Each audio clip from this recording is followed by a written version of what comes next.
He had watched the last chair spin overhead and disappear into the fog of his own impatience, and when the ski patrol started pushing riders toward the safe runs, Eric LeMarque didn't argue. He just nodded like he understood, then turned his board toward the backside anyway, chasing one more descent like it could drown out everything else waiting for him off the mountain.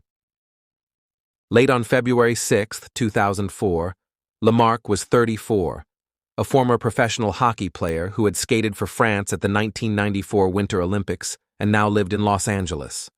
He was strong, confident, and used to being the one who didn't get rattled.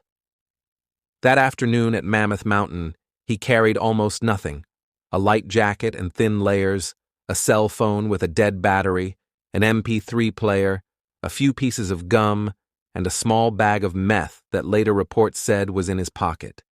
He had no food, no map, no compass, no headlamp, no emergency kit. He had a board, boots, and the kind of certainty that told him he could always fix a bad turn with the next one. The powder felt clean and fast at first, the kind of run that made him grin inside his collar.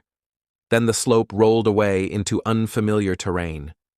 He dropped past the last obvious landmarks, past a saddle that could have funneled him back toward the resort, and kept moving until the mountain quit behaving like a ski area and started acting like wilderness.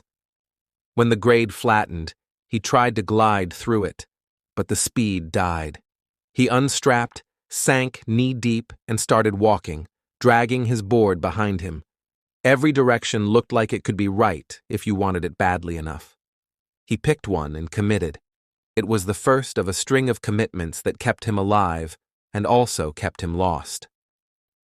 As daylight slipped, he searched for anything that looked like a road, a lift tower, a sign, even another track. There was none. The backside of Mammoth didn't have a chairlift waiting to bring him home. It was out of bounds, and once he crossed into it, rescue wasn't automatic. He chewed gum to keep his mouth wet and tried to talk himself into calm. He told himself he'd find a way down in the morning. He told himself the cold couldn't be that serious. He told himself the mountain had to end somewhere. That first night, he tried to make fire by sacrificing what he could: scraps of clothing, anything that might catch. His matches were soaked and refused to light. He packed snow around his body, thinking like an athlete who had slept in bad conditions before, but this wasn't a locker room kind of cold. The temperature dropped hard. His feet hurt in a way that didn't feel like soreness or strain. It felt like the warning before something went quiet. He shifted and stomped and tried to keep circulation moving, and when he dozed, it came in short, broken pieces. Morning didn't bring a road. It brought more white terrain and the realization that the direction he'd chosen wasn't leading to anything familiar. He began moving along the drainage he could see, following the line of the land, because at least it was a line.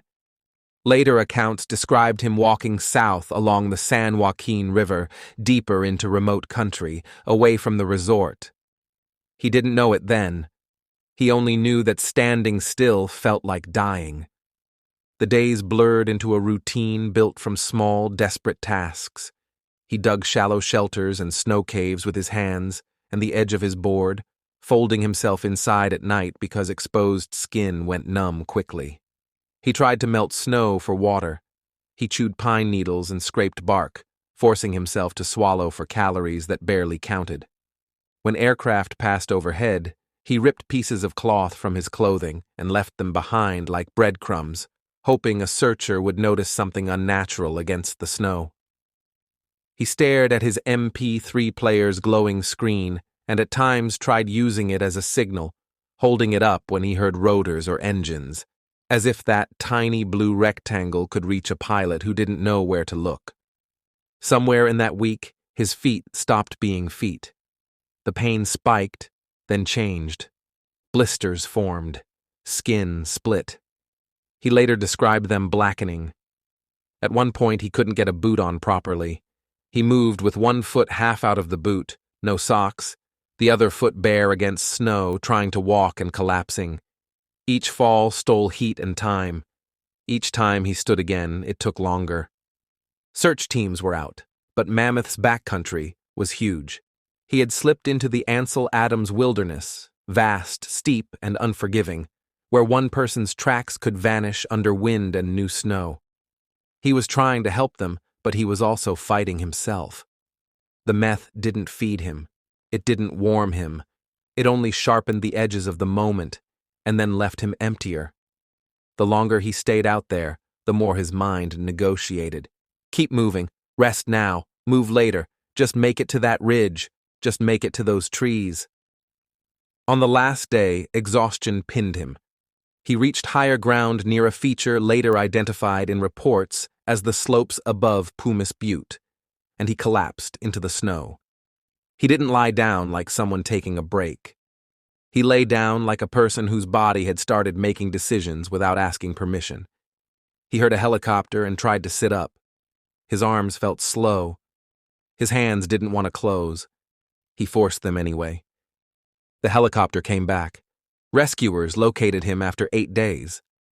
Later reporting described the crew using infrared imaging to spot the heat of a body against the cold landscape.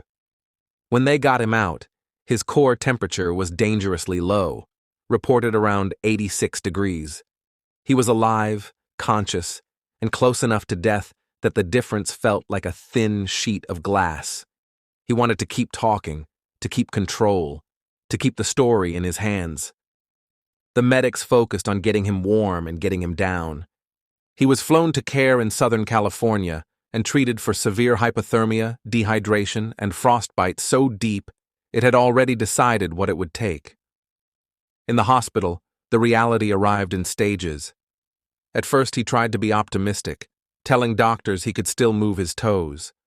A physician showed him what that meant. The muscles that moved the toes were higher up in the leg, and the feet themselves had lost sensation. By the time he understood, the tissue was dead. Frostbite didn't end when he was found. It kept advancing. It meant surgeries, infection risk, and a choice that wasn't really a choice. Both legs were amputated below the knee. What happened next wasn't a single triumphant moment. It was rehab that hurt in ways the mountain never had. It was learning to balance on prosthetics, relearning how to stand, then how to walk, then how to face people who remembered him as an athlete. It was admitting, in interviews and later in his memoir, that his life before the mountain had been spiraling, drug use, denial, the kind of arrogance that made warnings sound optional. The 8 days on Mammoth didn't just take his legs, they stripped him down to whatever was true when nothing else worked. Over time, he rebuilt. He returned to the slopes on prosthetic legs. He spoke publicly about addiction and survival. His story became a memoir, crystal clear, and was adapted into the 2017 film 6 Below: Miracle on the Mountain. But the core of it stayed the same.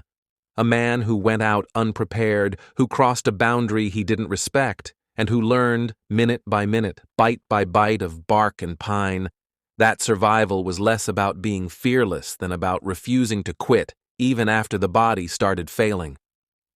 When he left Mammoth Mountain, he didn't walk out. He was carried out, and he spent the rest of his life proving that being carried wasn't the same thing as being finished. Thank you for listening to Horrifying Survival Stories. Subscribe for more stories of those who faced the impossible and lived.